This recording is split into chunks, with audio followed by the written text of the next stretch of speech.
enough, it's great. Yeah, well, it was 15% as of last month, so Yeah, right. it's moving fast. It really is. There's right up the few houses up from you. I've got one coming up early May. Listing? Uh-huh. Good for you. Yeah. Yeah, I'm excited. Sell it for about $1.5 million, man. That'd be great. It should be on the market for about 2 days, huh? Yeah, right. Yeah. All right, so all right, I got to mute. Somebody's got a lot of background noise. I'm gonna do a mute all so I can get this started. Okay. All right, I'm still admitting people, but I'm gonna go ahead and call the meeting to order. Welcome everyone to the April 10th, 2021 meeting of the Carmel Mountain Ranch Sabre Springs Community Council. I'm your chairperson, Eric Edelman, and we are off and running. So I want to first, before we do the approval of agenda and minutes, I want to get introduction of board members. And then this is basically going to be the official seating of the board for 2021. So I'm going to get the roll call going. Where did my roster go? There we go. Okay, so I'm Eric Edelman. I'm a business owner and a homeowner here in Carmel Mountain Ranch. Dan Thompson. Yes, sir. Dan Thompson, business owner and also a resident of Carmel Mountain Ranch. Thank you, Dan. And John Chu, are you there? You should be able to unmute yourself. John Chu, he's not here yet. He'll be here. Rich Craigie. Hi, right here. Yep. And okay. And Rich, are you? No, you were not. Okay, you were not up for election. John Schroeder.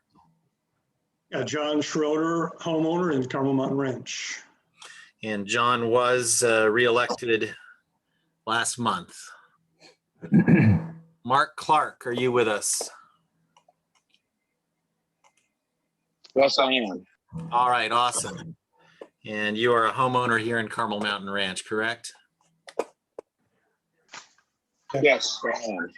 Right, good. Michelle Mullen.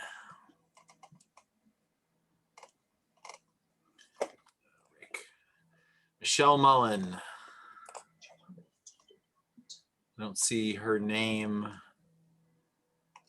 No, just let her, see if you can pull the table in. Maybe she has yet to join. Okay, so we're missing, so far I'm missing John Chu and Michelle Mullen. Joe Valencia, I saw you in here. Joe Valencia, homeowner, Carmel Mountain Ranch. And Joe was also elected to another 2-year term last month. Congratulations, Joe. Thank you. Kurt Carlson. Hey, everybody.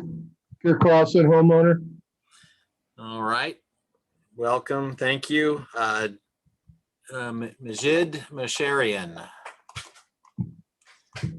I don't see Silva and Majid logged in just yet. So I've got to make a note of that. And then Larry Fontaine, I saw you were here. Larry Fontaine, I'm here. All right, welcome Larry to your first meeting as a board member.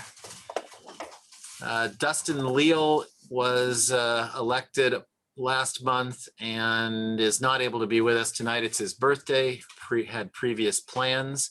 Bruce Bergman, are you here? Yes, I see Bruce. Yes, I am. Fairway Village resident and owner. All right, welcome Bruce to your first meeting as a board member and thank you for your service.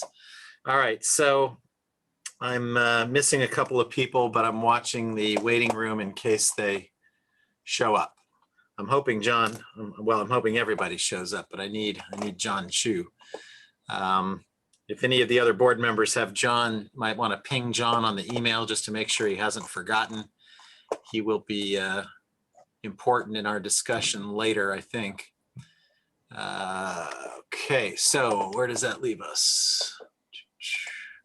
Agenda. Okay, so that is the official seating of the board for 2021. Thank you all. And now that we've done that, let us move on to the approval of the agenda for tonight. Do I have a motion to approve the agenda? Make a motion to approve the agenda for tonight's meeting. Kurt, thank you. Do I have a second? I'll Second. second. All right, we've got some seconds there. Anybody abstaining or opposed to the approval of the agenda? Good. All right, then I was very tardy in sending out some minutes just a couple of hours ago. Do I have a motion to approve those? Dan, I fixed that issue that you mentioned. Oh, here's George. Motion to all right, we have a motion and a second. Any abstentions or objections to approving the minutes? Good, thank you. John Chu has arrived. John, do you want to introduce yourself really quickly?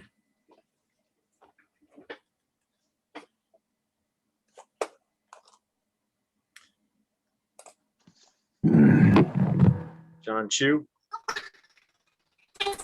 Oh, no. You've got the audio again.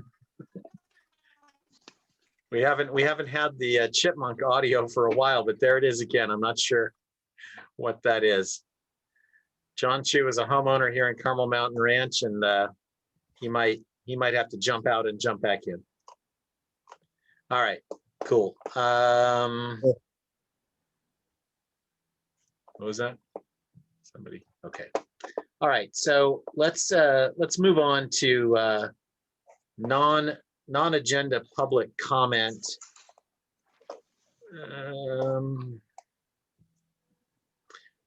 Okay, non-agenda public comment. So that would be any member of the public that would like to say anything that is not on tonight's agenda. Do I have any non-agenda public comment items?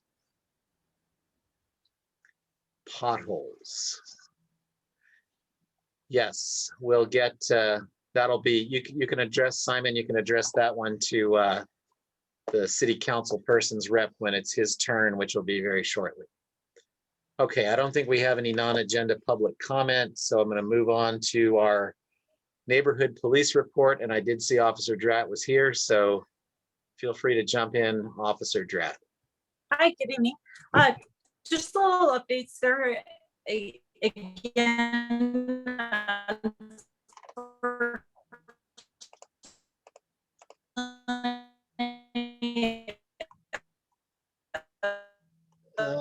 Officer Dratt, I don't know if it's your audio or is with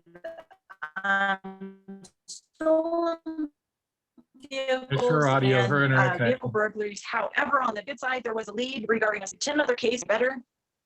Can you hear me now or no? yeah, now we can. Okay. So I don't know how much of that went through or not, but as far as the uptick in vehicle burglaries and stolen vehicles, the detectives and officers worked together with a lead. They were able to arrest an individual and took him to jail. They were also linked to 10 other cases, not just in our area, but out of Northwestern. So that was a good thing. They were off the streets right now. So just keep in mind, please watch out for each other. Don't leave things in cars. Don't leave the garage door openers in there if you park on the street and things like that. If you have video cameras, make sure they are functioning and working, because those can also help us, help identify the subjects as well. On another note, as far as things getting ready to open back up, well, let me rephrase that. As things are opening back up throughout time, eventually our RSVPs will be allowed to come back. So in the meantime, you may have seen them at some of the vaccination sites. And as that, it's not under the police department's they're not working under us for that, even though you see them in uniform, they're working through the city under the city guidelines because it's outdoors. So if you do see them out there, that is why. But as things open up, and once we do open back up as well to the public with our front counters, then that's when our RSVPs can come back. So as that happens, word will get out there, and then we will continue with recruiting opportunities for the RSVPs once that happens. Now I'll open it up for any questions. All right, anyone have any questions for Officer Drat this evening? Go ahead and unmute and ask. I have a quick one. Oh, I'm sorry. I have a quick question. There was an accident at the front of Olive Garden. I think it was yesterday, maybe the day before, with a motorcycle. Know anything about that? Was it In injury regards to accident? accident, I don't have any updates on that. So Okay. unfortunately, I don't have an answer for you regarding that. Was there a second question? Kurt, go ahead. Bruce had one. Okay, Yeah, Kurt and then Bruce. Yeah, last week, I think it was weekend before last, there was a couple of tree cranes left on, what's the street that comes up by alongside, drawing a blank here, alongside the Ralph's Shopping Center Plaza, when you're going up towards the clubhouse. Anyway, it was a couple of these cranes parked in the red zone for the entire weekend. And, you know, I was a little hesitant to know what to do. I probably waited too long, but I let Eric know about it. And the thing about them is that they were so big that they were in the red zone, for one, that's bad. But the other thing is that they're monstrous. And so they were hanging out in the middle of the street. And I could just see at night where, you know, somebody could have ran into these things. And I know it's a little day late, dollar short, but when something like that happens, what's the best thing for us to do? You know, like, because it's obviously a construction worker, probably hired by the apartments.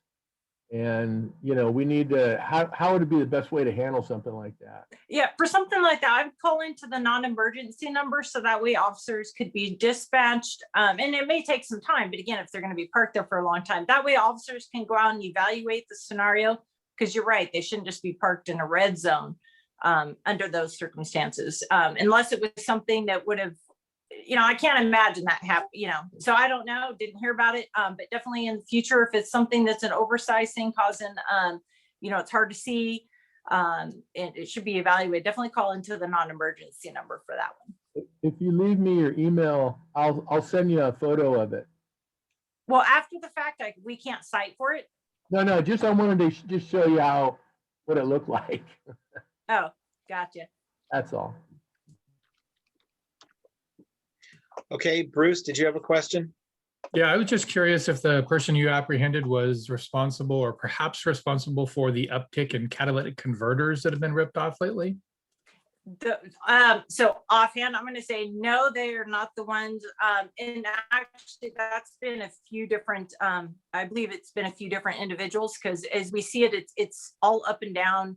Unfortunately, not just our area, other areas. And when I say up and down, through the coastline, if you will, not just in our areas, other agencies, and it is different groups from what I've seen. So cool, thank you. Stealing catalytic converters, isn't that, wouldn't you have to cut that out from underneath the car? Yes, and then that has been unfortunately an uptick. A lot of it we've seen more of, unfortunately, is on the Priuses lately. And it's not just Priuses, it's other vehicles, but so we are, you know, it's something that's put out there, and if you know, people look at it, you know, it's something that can't be completely prevented. You can park in well-lit areas, try to keep an eye out for it. There is something that can be purchased to put under the vehicle to help prevent theft, but it does not prevent theft. All right, that's a new one. And it costs a few $100s, I believe, depending on where you purchase. So any other questions? Anybody else have a question? Doesn't look like it, Officer Drat. Thank you for the report, and thank you as always for taking time to be with us. And feel free to stick around, and we'll move on with the agenda. All right, thank you. Thank you. CMR Fire? No. State Senators Representative, I'm sure, I don't think so. Rick Hauptfield, I thought I saw you hop in. Are you here? Yeah, Eric, I'm here. Awesome. What do you have for us from Brian Mainshine's office? Well, listen, it's good to see everybody again. And Eric, if I go chipmunk on you, give me a thumbs up or a thumbs down in the video, and I'll let you know. So hi, listen, hello to all. My name is Rick Hauptfield. I'm with the Office of Assemblymember Brian Mainshine. And to some of you, I'm a familiar face, but to the new members, I want to say, my name's Rick, and I'm with Assemblymember Brian Mainshine's office. So, you know, a lot of stuff has been going on. It's been a while since I've been with you guys, and my message is always the same. It's just a little more updated information this time around. But there's a lot going on in our state and nationwide, and obviously our office gets updates, regular updates on a variety of issues, including vaccinations. There's COVID scams going on right now, and our office was just updated about that, and they're specifically targeting seniors, unfortunately. So if you guys need any information on that, please let us know. Schools, the Department of Motor Vehicles, the Department of Insurance, we get calls on those on a regular basis. But the biggest one we're getting right now is for unemployment benefits. I've spent 95% of the last 13 months assisting constituents with unemployment benefits.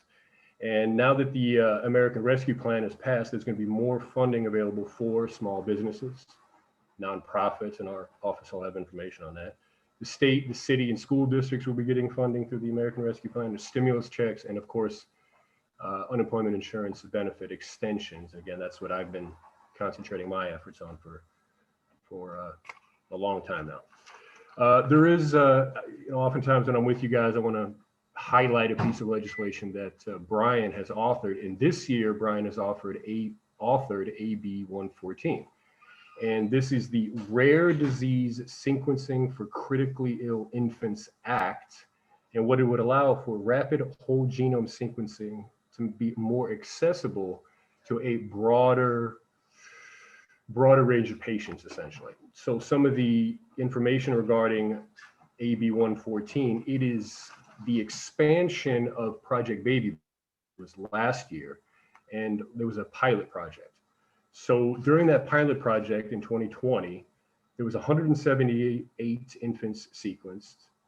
And due to this new sequencing procedures, those infants spent 513 fewer days in the hospital, had 11 fewer surgeries, and ultimately was $2.5 million in healthcare resources saved. So you can imagine my boss, the assembly member, and all of us are very, very excited about the expansion of this project, right? And again, it's Assembly Bill 114, and more information should be coming either through email or into your mailboxes regarding this. And I'm happy to say that yesterday in the Assembly Health Committee, AB 114 did pass unanimously, and I don't know about you guys, bipartisan support is always something I think highly of. So that was wonderful that it was fully unanimous. So our office, listen, we're here as a resource. You guys hear me say it every single time. We're here as a resource to use us, right? I've been concentrating on EDD. It doesn't mean there aren't a variety of issues out there that other people want information on. And the only thing I can say is please contact us because we can help in a lot of different ways. So what I'll do is I'll put my contact information in the chat for anybody that's interested, and hopefully I can answer a question or two. Okay, anybody have a question for Rick? You can unmute and ask. Yeah, actually, I asked a question since I put it in the chat. Was wondering how much is this bill going to cost and how are we supposed to pay for it? That I have to do a little more research for you, but I will put not only the office phone number in the chat, but I'll put my email address. And if you send me that email, I can respond to you. Again, this is legislation, and that's part of the Capitol office, and I'm in the district office serving constituents. Our primary responsibility is constituent services. And I'm relating some information to you, but I can find all kinds of details for you within the next couple of days if you email me at the email that I will put in the chat, okay? Well, I figure since you're trying to sell us this bill, Well, it's you're not so much selling selling, it's selling the it's car, you would have the informative. price for it. Well, no, it's informative. All I can tell you is that last year's pilot project saved $2.5 million. And I don't know the intricacies of it. This particular bill would expand the accessibility to a wider range of patients. And so again, I will have all that information for you. If you contact me via email, I should have it within 24 to 48 hours. All kinds of Well, on my behalf, thank Mr. Blanchard for trying to save us some money. And that's what was so exciting about this particular project Baby Bear. That was the pilot project that initiated the expansion of this, is that it was very successful, not only helping critically ill children, but saving money in the process. And that's it. Well, in the history of the United States, it must be the first time politicians wanted to save money. Amazing. It's exciting for us as an office, yeah. So please, I'll finish typing out my contact information and shoot me an email anytime. Well, it's exciting for you because you get getting paid for it, but I'm the one who's paying for it. All right, okay. Simon, you can ask Rick anything you'd like about the bill. It's not up. We're not here to debate any of it. So we appreciate the question, and Rick will give you his contact information and be happy to provide you every bit of information that you want. Yep. Any other questions for Rick? Yeah, Eric, this is Mark Clark. Hey, Rick, thanks for joining the meeting. I have kind of a question / comment. So obviously this board is mostly focused obviously on the community and when projects are up to build and those types of things. And one of the things that has become apparent to me, and I'm actually starting to get quite passionate about, is sort of the BS that comes from politicians with regards to the housing crisis. Not saying there's not a housing crisis, but everybody talks about solving the housing crisis. But then when I drive around San Diego, there's a gazillion apartments going up, but there's nothing really truly being done for lower income and underrepresented folks to buy in and to start building equity and to start becoming members of communities. It's proven statistically that people who rent typically live in a place for about 2.5 years. In Southern California, those who own a home live in a community for over 13 years. And so my question is, do you know if there's any kind of legislation that Brian is either proposing or would be part of to actually help address this issue? And as opposed to just speaking platitudes, in political speeches, and I'm not saying Brian does that, I'm kind of lumping him in with everybody, but I'd really like to see some action on this for our underrepresented minorities and for lower income folks, because it's damn expensive to buy in San Diego, but these younger families aren't able to buy into the community. And that affects this project that we're talking about tonight as well, because it's basically all apartments and nothing for anybody to own and start building equity. So do you know if there's any plans for that from Brian's office? I know that Brian's current legislative package has built his slate of bills that he proposes has been slashed due to last year's pandemic and so on. So many of the legislators scaled back their proposals. My bosses doesn't include one like that, but there's 119 other legislators in Sacramento, and they do have a wide variety of bills for regarding housing. So again, if you contact me, I can get you a list of that and more information on the authors, what stage of the process that they're in right now in terms of committee hearings, moving along to the different floors, whether it's the Senate or the Assembly, and so on. So I can provide more info on that. Yeah. Thanks, Rick. Really appreciate it. I'll do that. Thank you, Mark. Any other questions for Rick? All right, Rick, I guess we're out of questions for you right now. We really appreciate you being here, and tell Brian and Lance that we said hello, and we'll look forward to seeing you again soon. And certainly anybody who has any further questions can email Rick or call the office. And if you lose the contact information, reach out to me and I'll provide it. Eric, thanks again. Take care. Thank you, Rick. Okay. Evelyn Andrade, I saw you come in with Tara Lawson Reamer's office. Yep. Hi, everyone. Good to see Hi. you all again. For those of you that I haven't met yet, I'm Evelyn Andrade. I use she, her pronouns, and I'm representing Supervisor Tara Lawson Reamer. Just have a few small updates. For those that don't know, as of April 1st, anyone over 50 is eligible for the COVID vaccine. And starting tomorrow, anybody over 16 will be eligible. So we are asking you still to please check in with your primary healthcare provider. And if you can't get an appointment through them, you can schedule it through Vaccination Superstition SD. We recommend that you check that link throughout the day as they disperse appointments randomly as we get more vaccines. So please, we're urging everyone to get vaccinated. We can easily move back into the red tier. And so we need everyone to get vaccinated as soon as possible. Also wanted to let you know that the supervisor is taking action to fix the low enrollment in county aid programs. She's made proposals to move barriers for eligible residents. And at our last board meeting, the board voted to have a comprehensive review of enrollment hurdles and ask staff to make plans to overcome them. We really want to come to the county when they open, not to be scared because the programs are confusing or because there's a negative stigma. Additionally, Supervisor Lawson Reamer, along with Supervisor Desmond, launched a new pilot program for North County homelessness, an outreach team that's going to be led by trauma-informed social workers. And this team's going to provide outreach, assessment, housing navigation, transportation, connection to wraparound services and support. Additionally, if you haven't heard about the mobile crisis response teams, which are known as MCRTs, these are trained mental health clinicians that respond to nonviolent emergency calls as opposed to having law enforcement come out. Right now, these teams do not operate overnight. And so at the request of Supervisor Lawson Reamer and Chair Fletcher, the board did vote to expand those hours to be 24/7.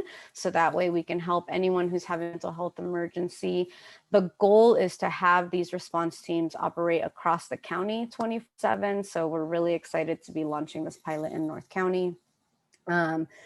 Have a lot more information to share about what's happening. So please do sign up for our email list. I will put the link in the chat as well as my email and phone. So you can feel free to reach out if you have any questions. Also happy to answer any questions right now as well. Thank you.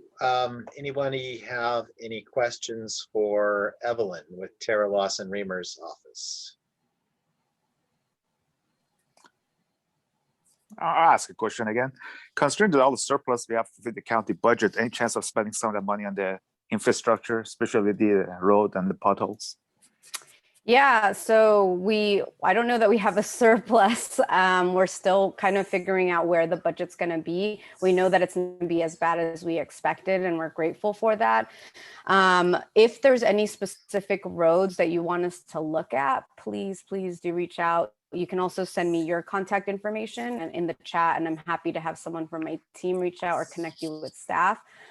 There is a way that staff kind of calculates and prioritizes which roads will be fixed based on, how old the roads are, different concerns that algorithms that like assess the roads and things like that as far as infrastructure. So please do reach out if there's specific needs that you think are not being addressed. But I know, right now, as far as infrastructure needs, we're really concerned about stormwater. That's something that we have to be compliant with soon by state mandate. Otherwise, we will be fined. And so I do imagine if we do have any excess surplus, that stormwater is going to be prioritized. But again, if you do have roads that you think you want to see fixed, please reach out to my office and we'll make sure to get you in touch with staff. Or again, just put your contact info and I'll make sure someone on my team reaches out to you. In regard to the surplus, I believe you had a $480 million surplus that we were going to build the stadium for the Chargers from a couple of years ago. And in regard to the reporting to the county or the supervisor in general, does the county or the supervisors work with the city apps or the city reporting app at all? No, we do not. But that's actually a good idea. I can check in if the county has any similar program, because I know many city residents do like that program. So I can check in and get back to you. Thank Simon, you. can you send me your contact information? But by next month, you could come and report. Give us a report if you like. Okay. Thank you. Sounds good. Thanks, Simon. Thank you. Any other questions? I think that's it for you this evening as far as questions go. We definitely appreciate your continued attendance and participation with us. So thank you again for being here, and we will talk to you next time. Okay, so San Diego City Council District 5, Jack Hoprick. Hey, Eric. Hey, everybody. Hey, Jack. All right. What do I have for you this week? So last week, Parks and Recreation crews, they removed an offensive hate symbol from Highland Ranch Park. Last week, it was up there drawn on a tree. Just a reminder, if any of you are submitting a get it done request for graffiti and it includes a hate symbol or offensive language, please be sure to include that in your report, because those will be prioritized. I'm not sure if any of you have read the news, but on Tuesday, after several hours of public testimony, the City Council voted to award the city's EMS contract to Falck. So as soon as actually fall this year, you'll start to see Falck ambulances on the road, and you will no longer be seeing AMR ambulances. We're excited. Falck is promising an increased capacity with up to 10 to 14 more ambulances on the road a day. We're hoping that this will reduce ambulance wait times across the city, and we're excited about the improved service. As Simon did mention, the conditions of streets and roads are a big concern, a hot topic, and a lot of the correspondence we have been receiving from community members. We've been compiling, those more problematic roads into a list, and we will provide that to transportation and stormwater. With budget season coming around, now is an important time. We will be advocating for more money for road repairs and resurfacing, as well as we will be advocating to fund a new road condition assessment survey. The last time we did that was 2015. So we're working with some old information on the condition of our roads. So hopefully we'll get the majority of council members to get behind that as well. Councilmember Von Wilpert, with the help of Council President Campbell, has launched a COVID-19 response and recovery committee. They meet monthly to discuss the city's response and recovery to COVID. This week, or rather next week, the meeting will be April 19th at 9 a.m. and we'll be having some small business owners from District 5. I know that Ponce's restaurant in Del Sur will be there, and we'll have a couple other ones there, and they'll discuss what they think the city did well and could improve on in a response like this. Hopefully we won't have to have another response like this, but there's always something to learn when the going gets tough. Those committee meetings can be viewed on City TV just the same way that you would watch a city council meeting. Lastly, Councilmember Von Wilpert will be adjourning our next council meeting in honor of the memory of John Giltner. We're still waiting on exact confirmation that it will be next meeting. It may be the week after, but it's looking like it will be next week. We're just waiting on that final sign off. I'll be sure to provide Eric with those details so that you guys all have the option of tuning in. We're really excited to be able to honor John for his life and his service to the city, and more particularly to your community. With that, that's all I have for you. I'll answer any questions at this time. My only question is if you've heard anything about the recording of the call that we had on Saturday.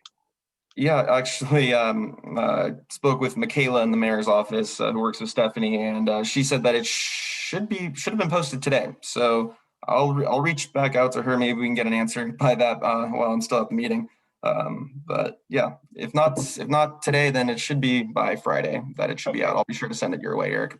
Cool, good, thanks. I'm looking forward to getting that link out to everybody so they can see what went down on Saturday. It was a good meeting with the council member and the mayor and a few of the community planning board chairs and some other folks. So thank you for that.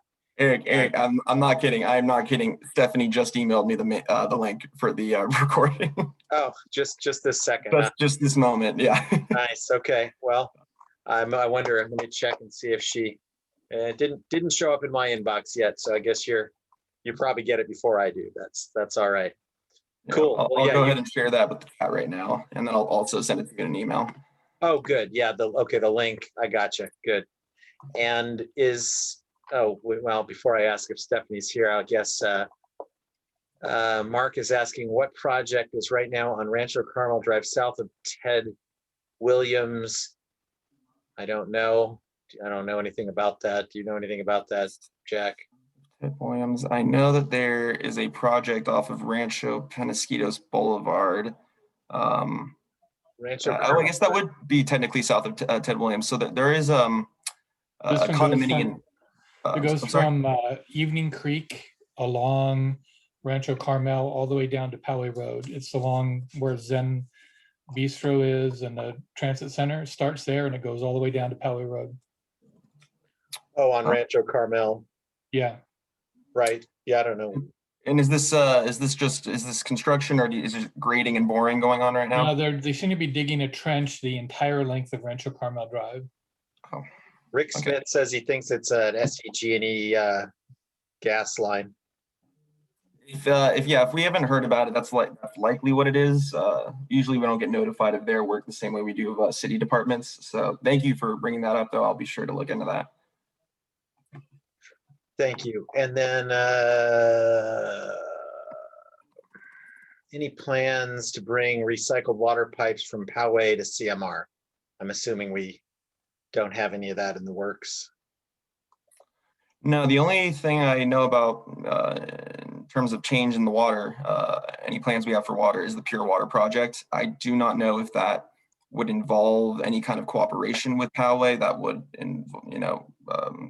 necessitate us needing to share pipes with them. Would you mind who asked that question? That was Mark Mel. My understanding is that the recycled pipe is out due to the fact that we're now the Pure Water project. So there will be no more recycled water coming Carmel Mountain. It would simply be the water purification. Okay. Yes, there is. With the Pure Water project, I remember when we did speak with PUD about it, they did mention that District 5, we would see some construction involved with that project. I should check with them again to see, what exactly, if they can provide a plan. To clarify, this was the old purple pipe, which was, the non-potable water, and that's pretty much, I think, over now, from my understanding. Yeah, I'd be happy to look into this and report on it back next month. I did have a question for you, Jack, and that was, we heard through the grapevine that we had a tremendous response, and we appreciated all your comments last month, by the way, as advocates for our community. It's most appreciated. Any idea on when the city is going to be responding to the EIR questions? I haven't seen anything at all. I have not heard any inkling of when that might be available. I know that, yeah, it was quite a bit of responses that they were going through. So I would err on the side of estimating that it'll take a longer time than usual to go through all those comments, given the due diligence that those comments deserve. But I'd be happy to drop a line over to the planning department, or DSD rather, and see where they're at that. Yeah, just to get some estimate of how long they expect that might take. Yeah, I'd be happy to follow up with you separately with that, Troy. In my Great. Thanks, Jeff. last conversation with the planning department, they were trying to estimate that the planning commission hearing would be sometime in June, which would mean that those comments would have to be responded to sometime before that. So we're apparently, what is it, mid-April, May, we're somewhere between 6 and 7 or 8 weeks out from getting those responses, as far as I know. But if you can get more detailed information, Jack, by all means, please do. Yeah, that sounds right. But yeah, before I speak to anything, I'll have to do some research. Yep. Okay. Okay. Anything else for Jack? All right. Good. Jack, thank you very much again for being here and for being an advocate for our community. We appreciate you. And feel free to stick around, of course, and we may need you again. Stephanie Estrada with Mayor Gloria's office. I don't see her here. She may be in I think she may have another meeting tonight. But the link that Jack provided in the chat there is to the Meet Your Mayor Town Hall event that happened on Saturday. And like I said, it was me and a couple of other planning board chairs got to ask a question. We each got to ask one question to Council Member Von Wilpert and Mayor Gloria. And I asked Mayor Gloria about the proposed development here in Carmel Mountain Ranch as it relates to our community character and fire safety. And he gave a fairly lengthy answer, and I wouldn't say committed to meeting with me further on the issue, but did indicate that he would be willing to meet with me and Council Member Von Wilpert to discuss the project in more detail, as we only had about 4 minutes at that town hall. So check out the video. It was I was glad to at least get that sort of like I said, not necessarily commitment, but agreement to speak with us further about the project. And I'll get into more of that in the chair's report. Anybody from San Diego Planning? Tony Kempton, Michael Prinz? I don't think they're here tonight because we don't have any action items that relate to them. So we probably I don't see them. So we'll move on. Scott Peters' office. Okay. All right. So that gets us to Troy. Well, before we get into the golf course subcommittee discussion, Troy, do you have anything from CMR United? I'll jump ahead and have you. Yeah, nothing, no prepared things this month, Eric. But I did want to share with folks that we are working on a YouTube channel for Carmel Mountain Ranch United, and the idea is to give people an opportunity to share their concerns about the project, not necessarily from complaining about it, but talking about the importance of housing and alternatives for housing, and sharing generally some of the things you've talked about, fire safety and so forth. And if people are interested in doing a video, I would just say feel free to reach out to me, and I'll put my email in the chat. So we're certainly open to having some community members, like have a general conversation about development concerns. It's our understanding right now that New Urban West is holding meetings and trying to solicit support for seeing the golf course problem corrected. And I would like to remind everybody that the owner of the golf course is the one that created the problem, and he's in contract with New Urban West to solve the problem, which seems to be an odd way to garner support. But I know it is frustrating, the condition of the golf course for everyone, but there are excellent alternatives to develop in our community in an affordable way using existing infrastructure. And and we just all got to stick together. So if you're out there talking to your neighbors, please, talk to them about sticking together. If we're all united in this, we have a chance. If we're, if Newark West is successful in splitting the community in half, that hurts our chances. So that's really all I had for tonight. And thank you, Eric. Thank you, Troy. And, I think what you're saying there about the splitting of the community is definitely I'm not gonna sit here and say that it's a sinister plot necessarily, but it is definitely in the developer's playbook in general to do that in order to show fractures in the community when these projects come before city council and the planning board. So what you're saying about sticking together is definitely key. And John Shu pointed out that maybe I should do the chair's report. Why don't we do this if nobody has any objections? I'll do the chair's report quickly, and then we need to talk about appointment of board officers, which shouldn't take long, and then we can jump into I'm calling it the golf course subcommittee discussion, but it's, our time to discuss relevant issues surrounding the proposed development on the golf course, whether or not it's been previously discussed at the subcommittee, because we haven't had a subcommittee meeting in a while. But that's because we've been getting the business taken care of here for the most part, or maybe we did have some subcommittee meetings a couple of months ago. I think I'm remembering a couple of months ago, we had several meetings in a row, and I can't remember which were special meetings of this board and which were subcommittee meetings. But in any event, I'm going to skip ahead to the chair's report, hearing no strenuous objection. So as I mentioned, there was the town hall Saturday, and, Mayor Gloria's office is definitely aware that our community has some serious concerns about the development that's being proposed. He definitely gave, sort of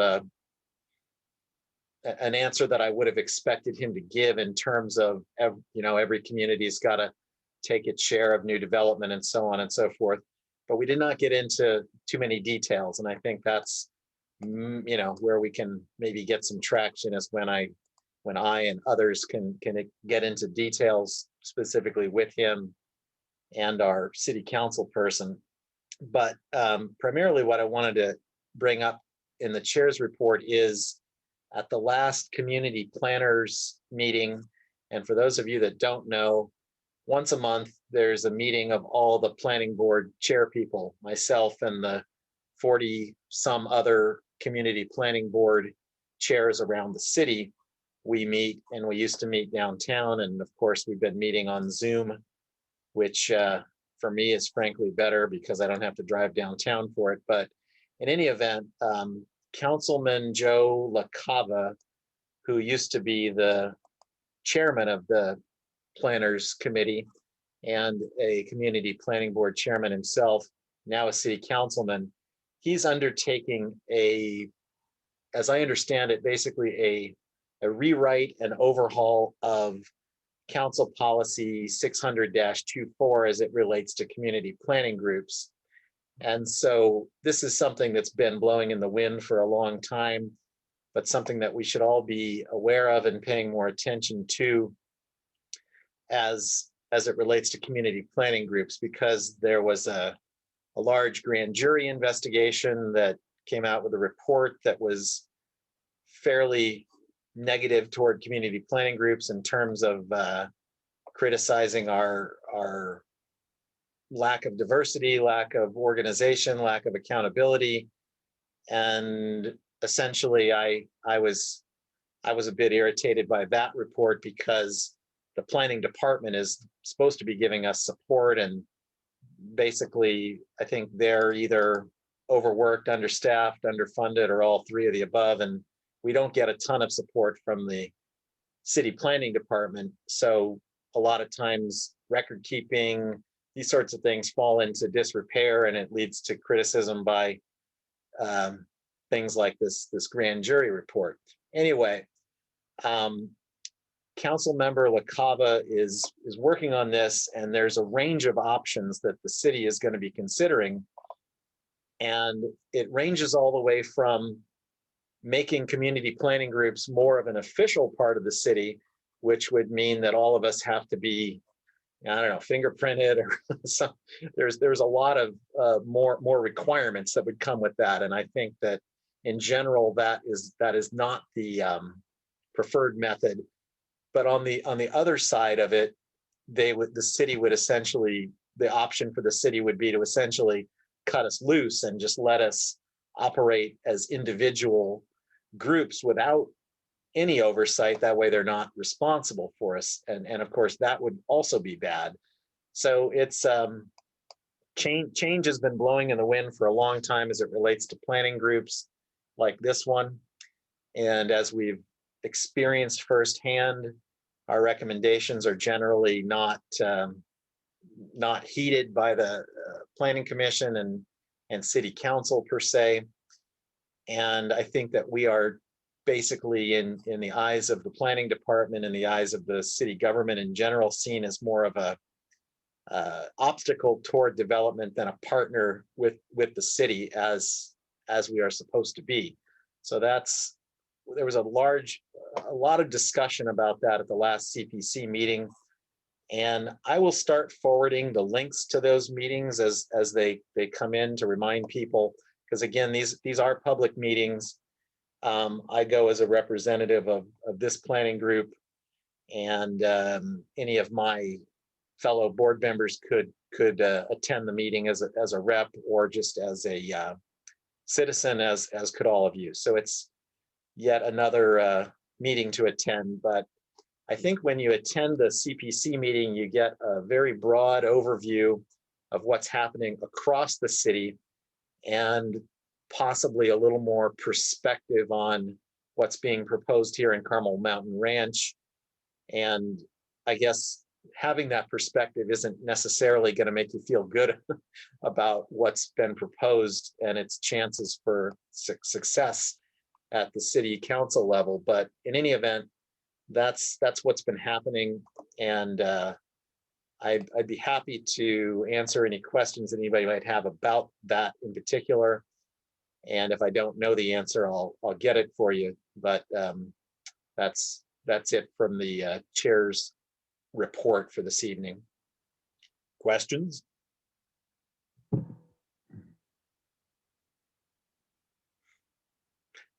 Hopefully that made sense. I was talking for a few minutes there and sometimes lose my train of thought. But Eric, I had a comment, not a question. Okay.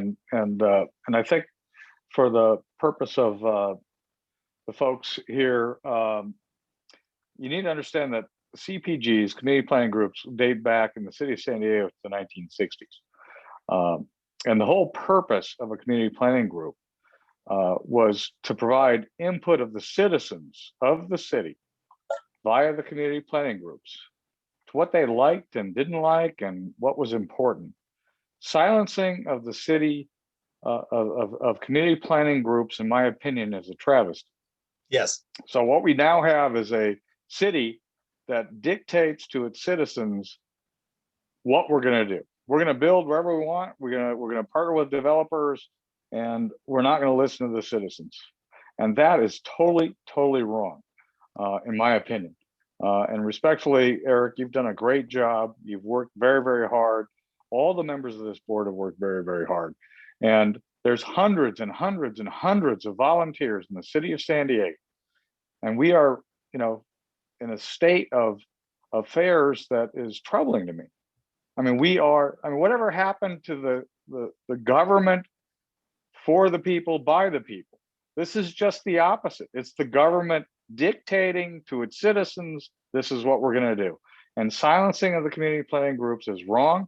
And there should be huge outrage on this. Community planning groups are not obstacles to development. Community planning groups are actually the voice of the community to help development understand what communities want. And the day that they stop listening, the city stops listening, developers stop listening, and they all are colluding to get rid of community planning groups. And in my opinion, again, a travesty. I'm on my soapbox here a little bit, but I salute you and the members of this board for doing a fair job. I mean, all you're asking from the development is that they listen to you guys. That's all that's, you know, and they should listen and they should incorporate your ideas. Unfortunately, that hasn't happened here. So anyway, I apologize. No need to apologize. That's, you know, exactly what I'm talking about. And that's exactly what's happening. And one of the reasons that developers have been very successful at getting things through is that the city has been very slow to work with community planning groups to update the overall community plan.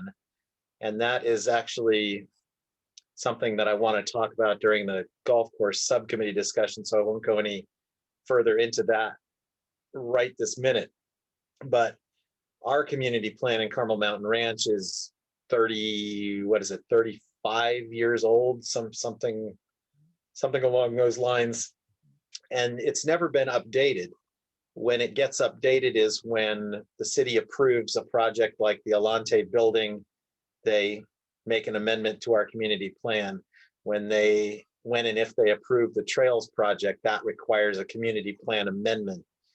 And so the community plan, rather than being worked on from the ground up here, is being dictated from the top down. And that is one of the things that Mayor Gloria and I discussed a little bit on Saturday, because he was talking about how one of the ways we can help control development in our community is to update the community plan. And of course, it's with the Trails project, there's not enough time to update the community plan before that comes in, and it's complicated. But essentially, the community plan spells out what's supposed to be here. And one of the things that's supposed to be here in the current plan is an 18-hole golf course, and of course that's not here anymore. So that's hence the need for their amendment. Hey, Eric. Yes. So the Kearney Mesa plan got updated right before any real development. Is that correct? I don't know the answer to that specifically. I know that it did get updated. I don't know when, as it related to any development. I know that Mission Valley has undergone recently a community plan update. And because Kearney Mesa did finish theirs in December, and they added 27,000 units to their plan. And that's the kind of thing that's been happening. Mira Mesa is, I guess, in the process of having theirs updated. And it's not like the community planning group gets to say exactly what the community plan is. It's it's an iterative process with the city, I guess. And one of the things that the city is proposing for the Mira Mesa community plan update is, I believe, somewhere along the lines of 23,000 new units in the retail spaces along Mira Mesa Boulevard.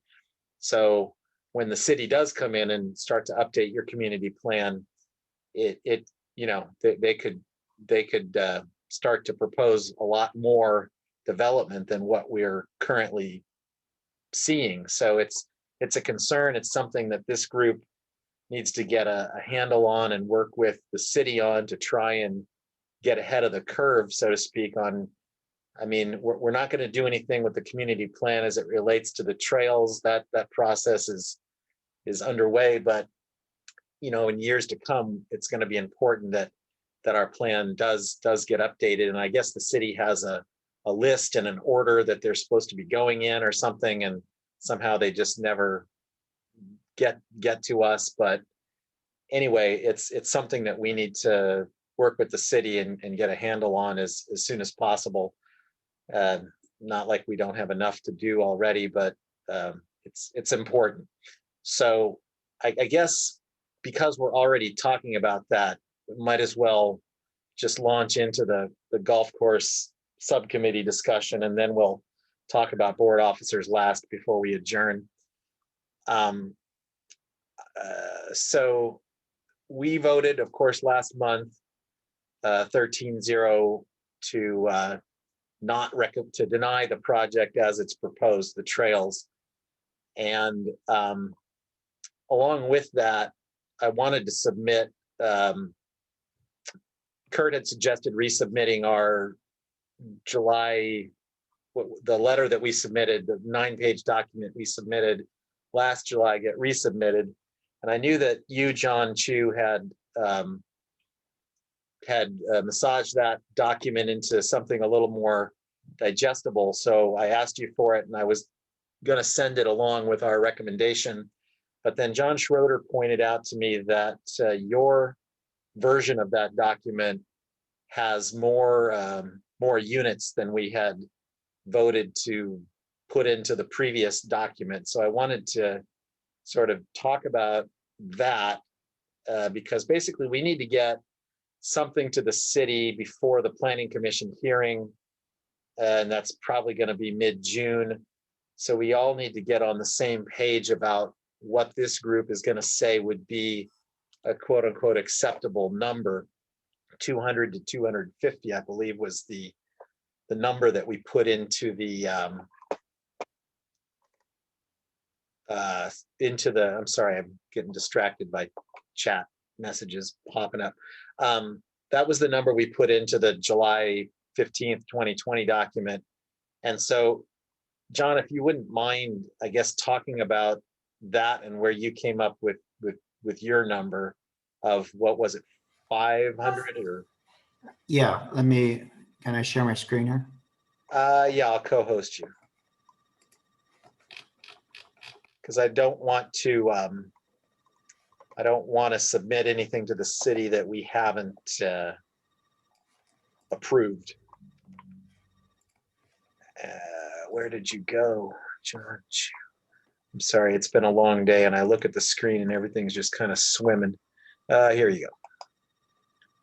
Co-host. Can you I think you should be able to share now.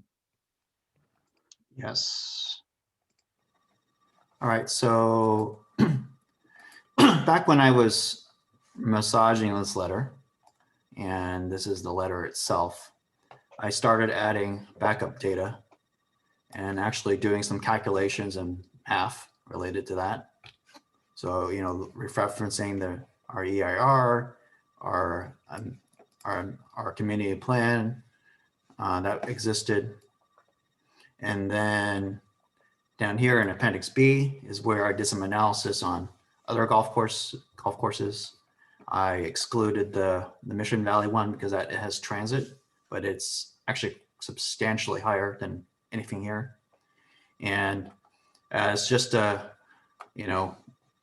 finger in the wind, right? I just decided to do an average density, right? So I just added up all the units that turn out to be 3.1 units per acre, multiplied by our size, which is 525. And I put this down earlier when I first did this, but I'm looking at a much more expansive response to how we would counter the New Urban West proposal by pushing more units to the center of the town center. So in terms of how the 525 units came up, 523 units came up, that is where the calculation came through. So is that 523 units on the golf course or total, counting where you would suggest town? No, that would be, so let's see here. So I did some open space calculations, but this is a little bit outdated. This is actually a little bit further outdated from what I've been looking at lately. Let me make sure I'm sharing my entire screen here. Just be easier. So based on some of that, I did some kind of just to outline how it would think about in my mind would be to say that, we're talking about, we really can't argue the TPA issue. I mean, I know some people do want to argue it, but once it's a TPA, there's a lot of housing aspects to go with that. And then, we're really trying to reduce the houses in this area and then push it to town center here. So just as a, another finger in the wind was to say that, well, we want a plan that would propose more units than New Urban West, because we want to say that we are pro housing, right? We want to get ahead of where the city is going. And that would push, of that 525 would push 1,800 units total, 1,275 in the town center, as well as pushing the affordable rentals and deed restricted for sale housing. And, this is, I just throw these numbers out just to figure out the calculations, right? Because that will lead into the open space calculations, where if you have, start down here at the bottom, right? If you have 1,200 units, they should be adding 8.9 acres. And they don't, right? So we have a deficit increase in acreage. But with 1,800 units, we need to increase by 33 acres to address our deficit. So that would push 33 more acres, 25 more acres into the golf course area that needs to be reserved for park space, or at least, if they don't build the park right away, is build in the future, right? Or at least allocate the space for it. So, that is kind of where I was just trying to think through this problem. And I know that, a lot of people are opposed to having a lot more units, but if you kind of read the writing on the wall, what's happening across the county, we're going to get a lot of units in a town center regardless. And John, then look at that. Yeah, sorry, go ahead, Aaron. Sorry, I had a quick question. I'm just clarifying on that slide right there under the green plan, it says 1,800 new units. Should that be 525? No, because we are adding more units into the town center. Got it. Okay, thank you. So here's the reduction in plan. And I did some analysis on what the current acreage in the space was if I were to do that. And then it came out, and I looked at some area calculations to reduce their buffer area and things like that. And that's where I got this number of what it would actually be on the golf course. Okay, thank you. So what you're suggesting then is, instead of, or in addition to submitting a letter that explains why we're opposed to the project as it's proposed, we're offering essentially a counter proposal. Right. So where it would end up is that we offer a counter proposal that would really kind of address the, hey, we want to put where we really want units are in the town center. This is an alternate plan, and this is our amended plan of what New Urban West wants to do. And that would be effectively our response at Planning Commission or City Council. So our response to the New Urban West proposal would be to actually say, hey, we want more units. We just don't want them where you want to put them. Right. And to vote on that and say, hey, we actually have an agreement in our community plan group to say that we are pro housing, we support affordable housing, and we want the ability to have where things are, if you start looking at the benefits, right? I'm trying to do analysis of, hey, their plan is worse than our plan, and doesn't even meet the we meet the 7 objectives better than they do, and we also meet the greenhouse gas and less lower VMT, because the city wants VMT like 20% less than average, and they're not going to get there with the New Urban West plan, but our plan could get there because our plan puts all the housing at the TPA or in the town center where the transit is. Gotcha. Interesting. So, I mean, right off the bat, like in my head, I'm thinking, all that sounds good and makes us look non-NIMBY, but at the same time, the property that's currently available for sale and under contract is the golf course and not the town center. So we're saying in the future, essentially. But they're doing the same thing, right? With Kearney Mesa, there's no actual sale of the properties of any properties yet. So it's okay. Wow. I mean, I had a comment, John. Go ahead. The one thing that, the original reason that we talked about in our earlier discussions about saying 200 to 250 was, in some ways, you know, we were looking at Stone Ridge, we were looking at Escondido, we were looking at Doubletree at those numbers, and that you did show those numbers in that chart, but that there would be an increase from those 200, 250 numbers. It's sort of like a starting point, because in a way that's what we thought, talking about it, was that what New Urban West was doing. They were saying 1,200 units, and then, you know, just go as much as they can right now, and then we would be able to negotiate that down. They would be able to negotiate that down with us, thinking that we're getting a deal, when in reality is that was planned all along. But the joke's on us. They're actually looking and creating even more units potentially in some of the other areas of the golf course, like over by the maintenance building potentially. And so by you giving them this idea, I like it, but the fact remains is that they may do both. They may do all the development in the plaza area, and then also take the 1,200 units in our neighborhood, and then we're going to have, you know, 2,400 units or whatever it is. Yeah, I mean, I understand. Yeah, that, you know, like I say, I started that 525 number just from the math, right? So if you look at units 5 and 6, right, they already have 200 units. So what we're really talking about is that the rest of the units here would be, you know, 300. So, you know, whether we as a group can agree to that number or a lower number, right, that's one area. And then your other topic of discussion was, you know, what's going to happen here. And what's going to happen here, I think it's going to happen regardless of what we're doing now, right? So they may just go, the city council may just completely ignore us on these and just say 1,200 units here. And then when they do the community plan update, they just add a few thousand units. I mean, there's really nothing to prevent the city council from doing it now. I guess, you know, my other fear is that, you know, you, by saying, you know, just take away what we're talking about, the town center.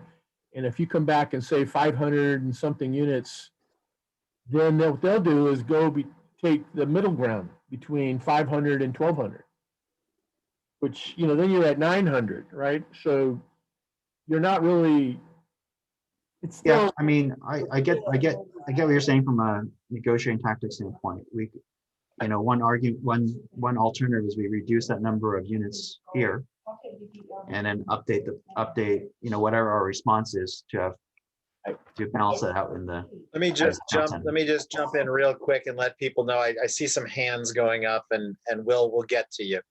Just hang out. We'll get to you. If I could finish my point. Yeah, go ahead. We had a philosophy that I thought was pretty strong, and that was the 4: too much, too tall, too close, too non-transparent. And I really would like us to expound on that. I'm hoping that the YouTube video that Troy and Karen are working on, that those things come to light. I think that the kind of development, how it's being done, you know, I have always advocated for the non-cluster development, because I knew they would go up, and it's better for our community, believe it or not, to go out and have all the golf course used as housing in some way, but keep it at a down level that matches what we have out there existing. By doing that, you still end up with a better development. You're preserving views. They still have to provide and meet the open space avenues that are required, and the parks, but it's a win-win in terms of just kind of spreading it all out, the traffic and all the fire danger, everything gets a little more safer. And I think that's, you know, clustering things together is horrible. It's really making a lot of problems. And I don't think that's what the planning commissioners meant when they said, you know, they want something innovative. There's nothing innovative about putting in apartments 6 stories tall. I mean, come on. And, you know, this obviously, we need to maybe take a page from what Escondido Country Club did. And I don't know if they got that much of a reduction, but they sure fought like heck to keep it within the boundaries of what could have happened. We're unfortunately in a political climate right now that is that the developers taking advantage of as much as possible, and you know, it just doesn't look good. And I think we have to stay strong. I agree the pretext of showing that we're not NIMBYs, but and I don't mind if we have to go up and bring that number up from 200, 250 to up a little bit, but just keep in mind that that's a bottom line. Once you give them the bottom line, then they're going to add to it, where we're trying to take away from their upper line. Well, and Kurt, your premise assumes that they're negotiating with us, and they're not. They're not. They're not.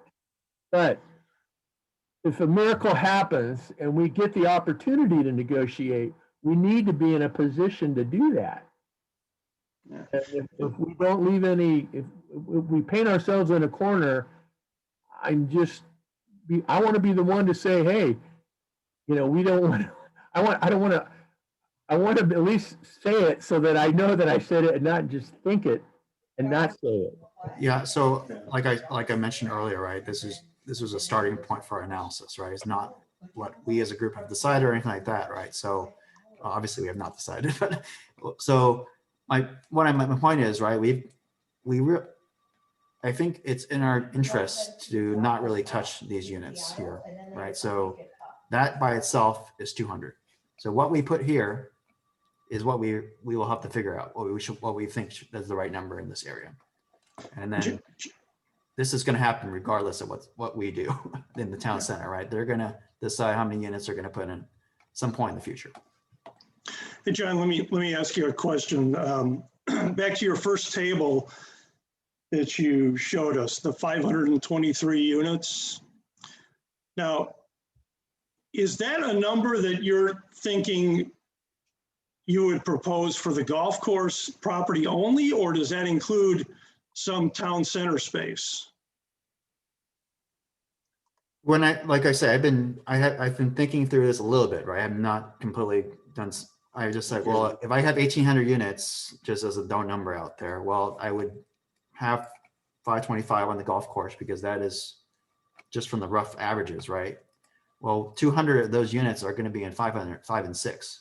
So that would really leave the remainder of the golf course with 320 units. So, you know, I from what happened at Alante, I don't think we can argue about TPAs. The city's already determined the TPAs are the TPAs, and there are no housing restrictions, more or less, in a TPA. Well, okay, so you're pretty much the 523 units then, from what I'm hearing, is golf course only. Like I say, that was just a number I was just doing from the math, right? Okay. So that's not necessarily the number we necessarily would go to Sure. as a group. Yeah, you know, great analysis and good way to start taking a look at it. But, you know, when I look at the other 3 golf courses, I have to look at those and think that they may not be really good comps for the Carmel Mountain Ranch golf course.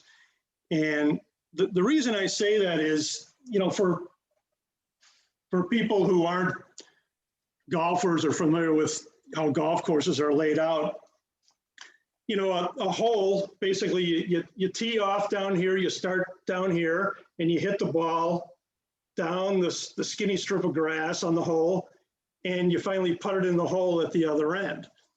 So a lot of golf courses are designed where you have, say, one hole where you play this way, and then there'll be another hole right next to it.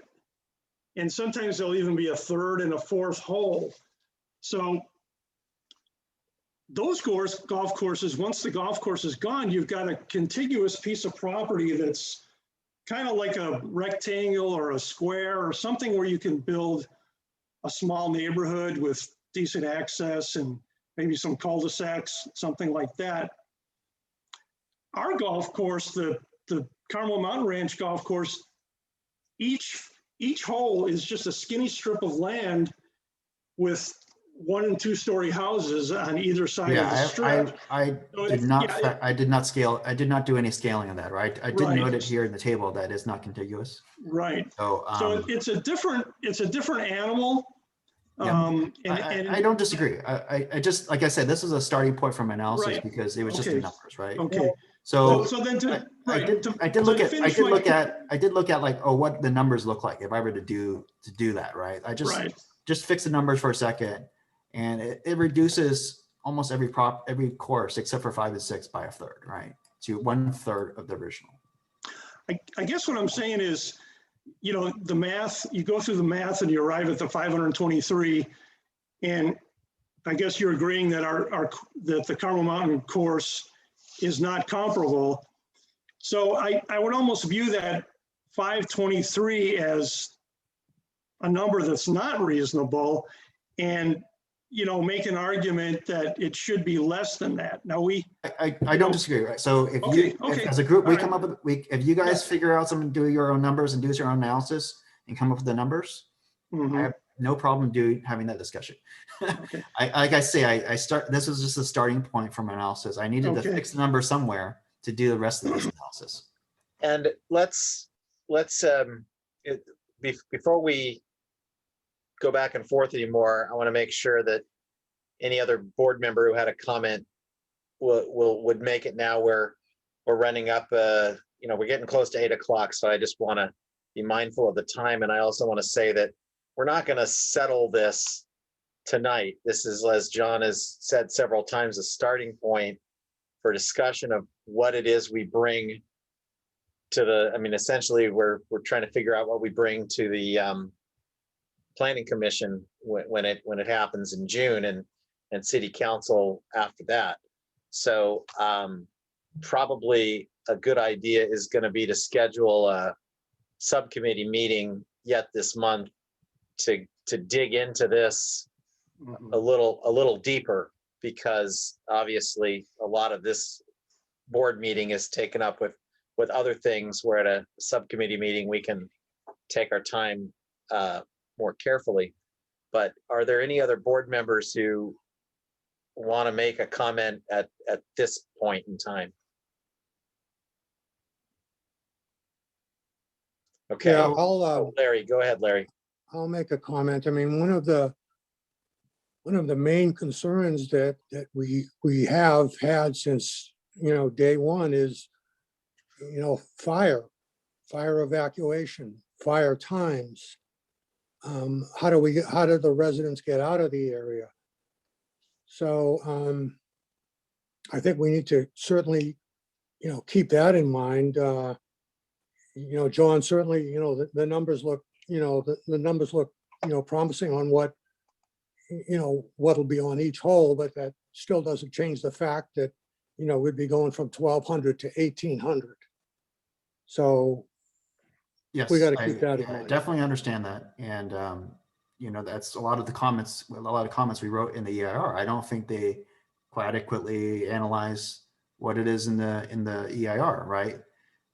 But if you look at what typically happens, right, they have to mitigate those issues as they put in more units, right?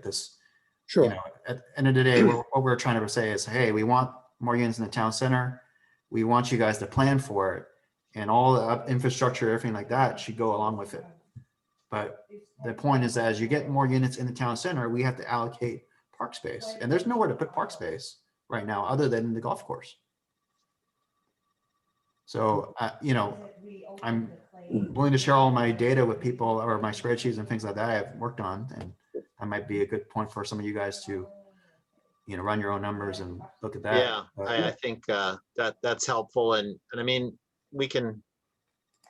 Bruce had asked something about, you know, taking the discussion offline, which of course we always have to be mindful of Brown Act issues and so forth. So it's best to do these at the public meetings, but I mean, it's impossible to kind of crunch through all this without talking offline. So we do what we got to do.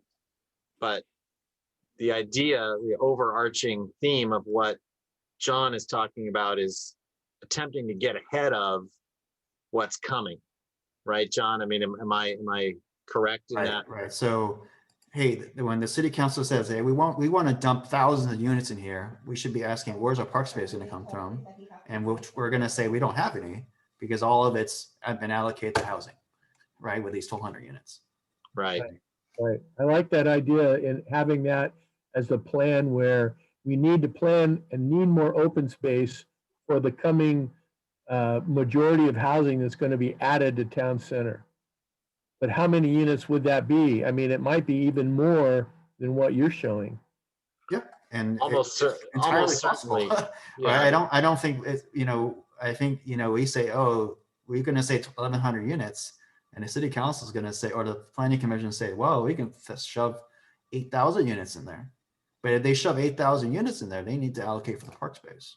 So, every 600 units is like another 4 acres of parks they got to throw in there, 4.5 acres of parks. Interesting.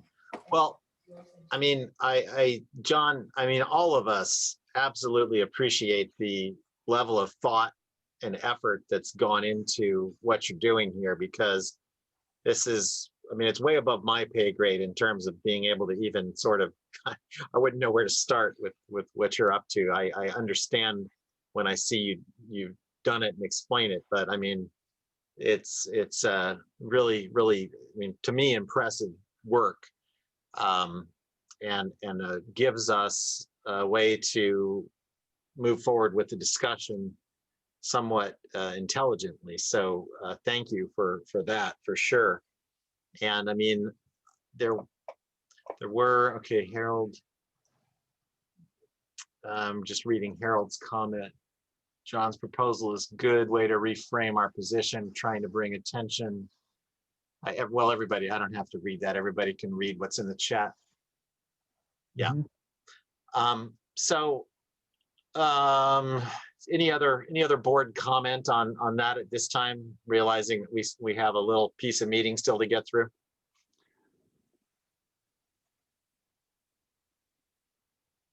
I'll make a quick comment. Yeah, John, I do think the analysis is great, and thank you for all the work you put into it.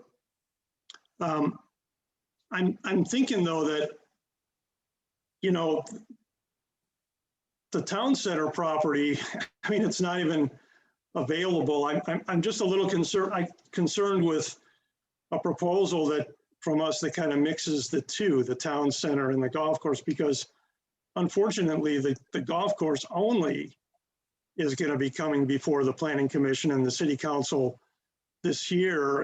And really that's the issue in front of us. If we can figure out a way to, really get this New Urban West project scaled back using the town center idea, as a counterweight to that, then great, if we can do that. Yeah. But I'd hate to get 1,200 units and the town center.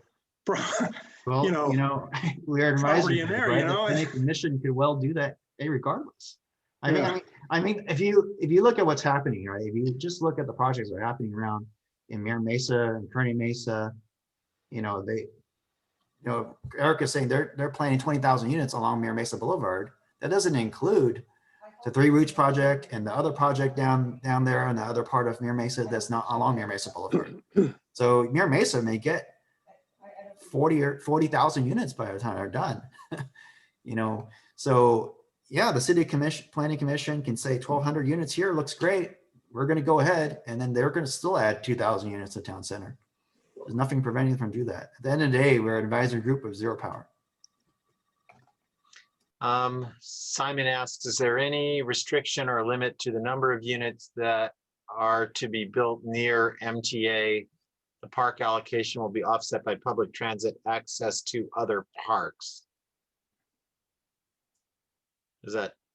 I don't understand that, but the TPA basically allows, if you look at the TPA itself right now, they don't require any parking, right? Right.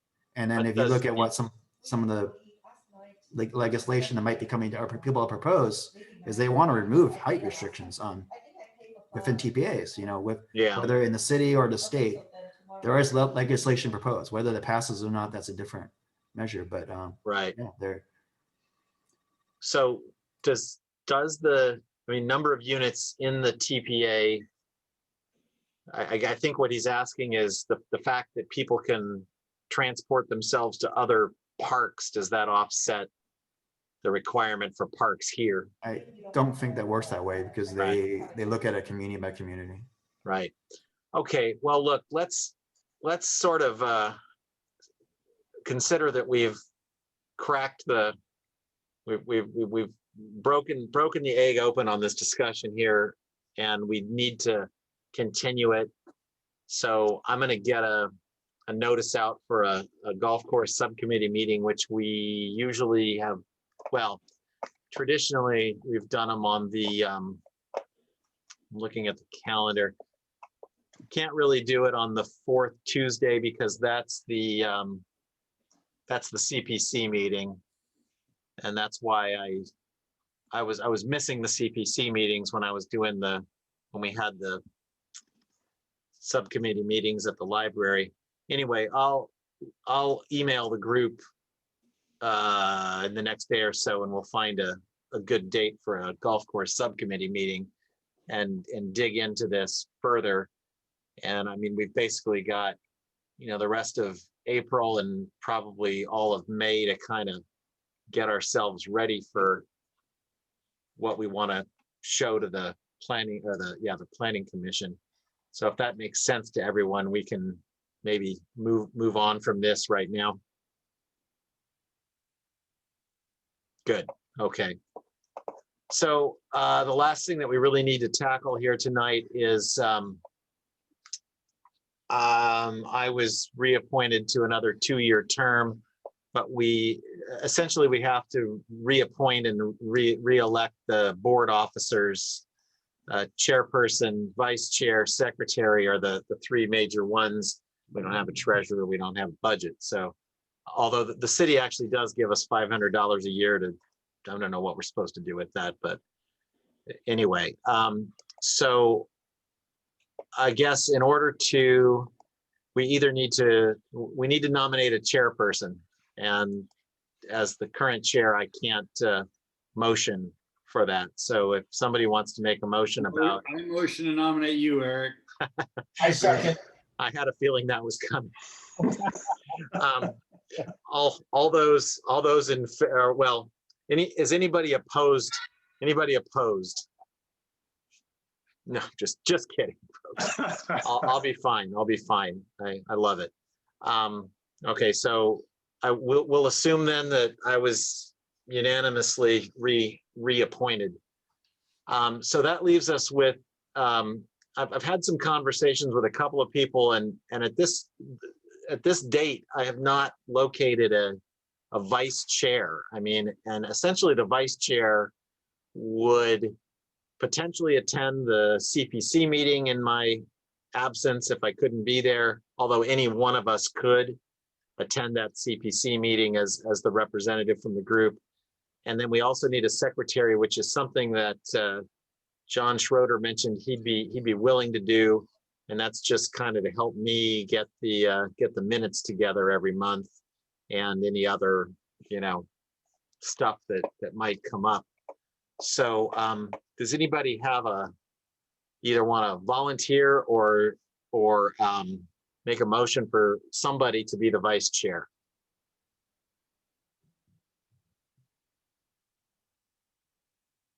Any volunteers? I really don't want to just call somebody out. Would anybody be interested in doing that? Really, all righty. So what if I were to suggest, I don't know, Rich, do you have any interest in that position? I don't know. Maybe we could try rotating so that. Well, I mean, it's really just I mean, we just need to designate somebody as that, and it doesn't. I mean, like Esther was the vice chair, and I mean, I think maybe I don't want to diminish her role at all, but I don't think she really it didn't heap any additional duties on her per se, other than, you know, if I were sick or I were out of town or whatever, which rarely happens, you know, somebody might have to run a meeting. Or we could, you know, postpone a meeting, I suppose. I don't know. I like I said, I want to avoid just saying like, hey, it's you, but I mean, if nobody wants to volunteer, I might just motion for somebody to be it. And as soon as somebody's name gets motioned, the rest of us are going to pile on. So I make a motion for John Chu. oh, John Chu, he's shaking his head. I mean, I don't know. Look, I mean, we don't necessarily have to decide this right now, and I don't want to, you know, I don't want to volunteer anybody for a job that they are uncomfortable taking. But and I should have probably said this last month, but let's really think about this and figure out a way that we can have a designated vice chair. And if we're not going to get at it tonight, then, you know, fine. But I would motion that John Schroeder be appointed as our secretary.